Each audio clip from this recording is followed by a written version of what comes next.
Dans nos cœurs brûle cette espérance du retour de notre Sauveur.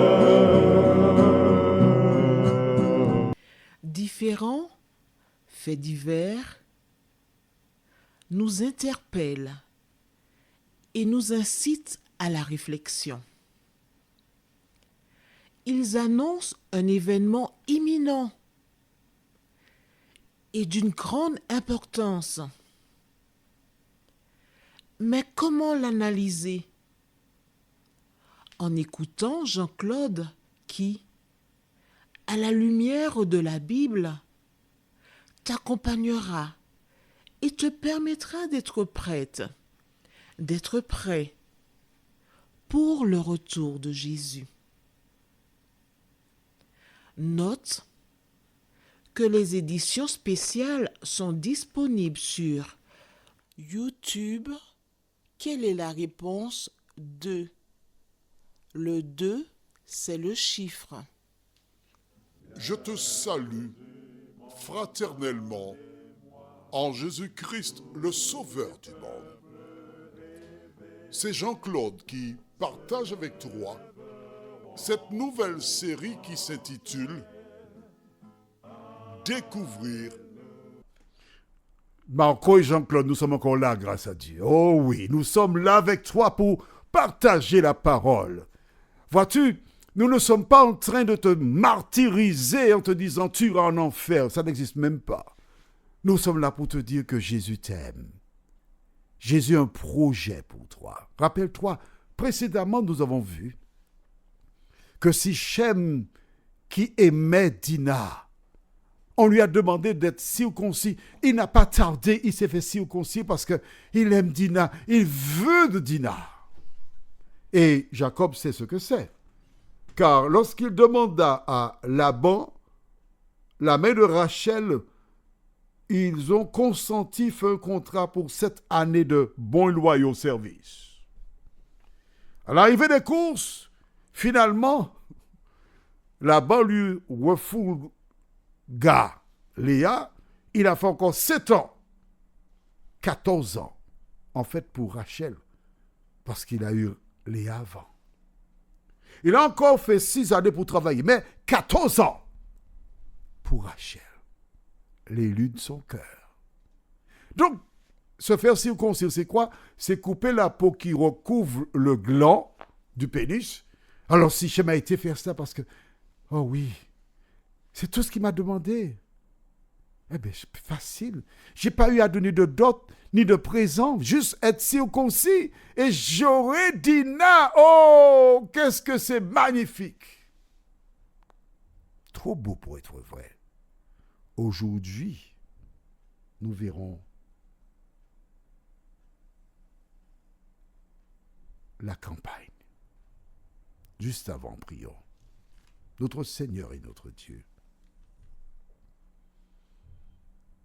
Hamor et Sichem ont cru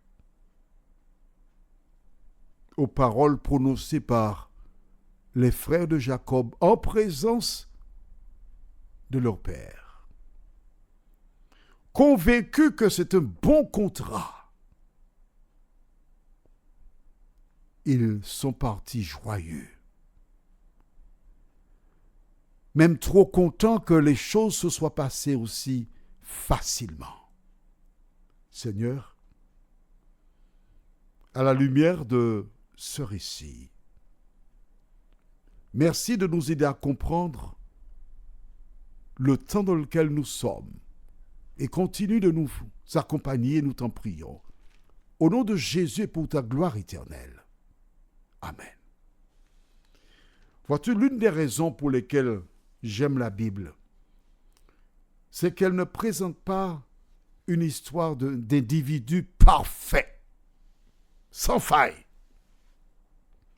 En fait, elle nous montre comment Dieu appelle l'homme afin qu'il vienne comme il est. Et j'aime beaucoup cette métaphore. Celle d'un homme qui a un véhicule et le véhicule a été accidenté. Il l'emmène chez le garagiste. Ce dernier rédige un devis. Et il dit, vous revenez dans une semaine. Et la semaine qui suit, quand tu retournes, tu reconnais la plaque d'immatriculation. C'est ce qui te permet d'identifier le véhicule tant il a été transformé. C'est pourquoi Jésus te dit de venir tel que tu es.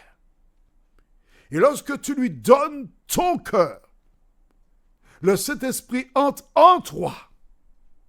Il commence à te régénérer. Il commence à te transformer.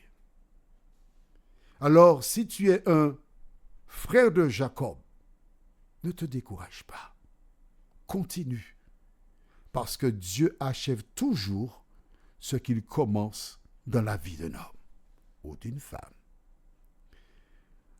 Que firent-ils? Alors, nous avons vu, rappelle-toi, la dernière fois que Sichem s'est fait circoncire, sans problème.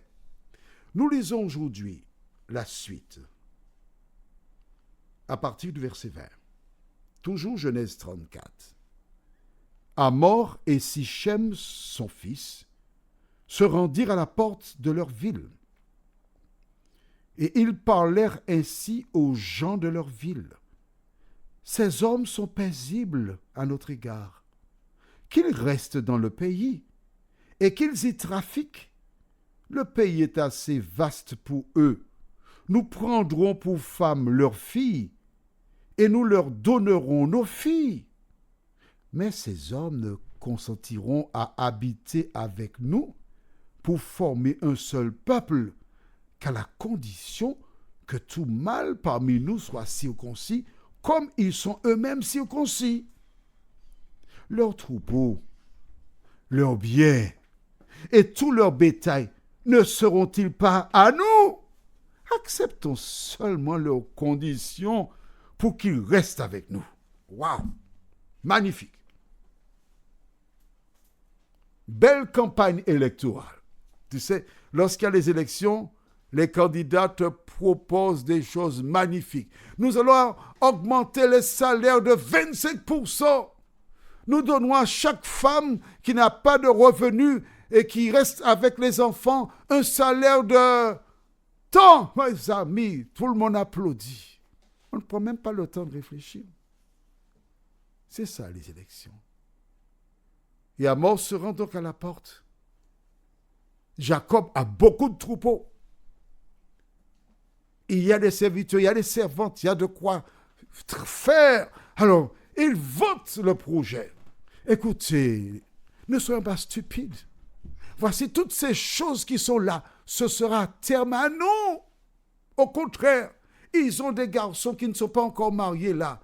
Alors que nos filles aillent vers eux et qu'elles se fassent épouser, ainsi ils ne partiront pas parce que pour l'instant, ils sont là, mais ils peuvent partir demain. Regardez tout ce qu'ils ont là comme cabris, moutons, les chameaux, les ânes, les chevaux. Ils ont presque autant que nous. Alors, en restant ici, nous deviendrons une métropole prospère et beaucoup de personnes viendront ici. Ah! Mais nous devons faire ça. Tout ce qu'ils demandent, c'est de circoncis. C'est tout. Et il semble que la circoncision, c'est quelque chose de... C'est bien, parce que ça protège du cancer de l'utérus, ça protège de maladies, et c'est bon pour l'hygiène corporelle d'un homme. Allons les gars, si chez mon fils, il est déjà circoncis. Je ne sais pas si Hamor a demandé à Sichem, montre aux hommes que c'est déjà fait. Non, je ne pense pas qu'il ait. Non, il n'a pas fait ça. Et que se passe-t-il?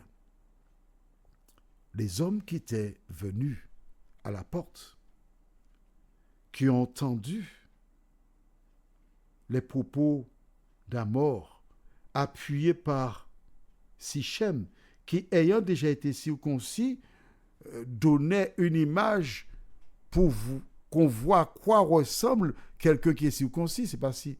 Bon, on a mal un peu, oui, surtout quand on fait pipi, mais c'est bon, regardez, je suis bien, et c'est bon pour votre santé. Alors, écoutez, suivez mon conseil, faites comme moi. Et n'oubliez pas qu'en étant circoncis, tous ces troupeaux-là, ça nous reviendra. Les hommes qui étaient à la porte, un grand nombre notamment de SDF, femmes et hommes, qui ont vu les troupeaux, ce sera à nous. À moi de m'organiser pour qu'il m'épouse, ou pour qu'elle m'épouse s'il y avait d'autres femmes. Et tous se sont fait circoncire. Mais rappelle-toi, nous avons lu que les fils de Jacob, ils agirent comment? On lit le verset? Avec plaisir. Alors, nous lisons au verset 7. Et les fils de Jacob revenaient des champs lorsqu'ils apprirent la chose. Ces hommes furent irrités et se mirent dans une grande colère parce que Sichem avait commis une infamie en Israël en couchant avec la fille de Jacob, ce qui n'aurait pas dû se faire.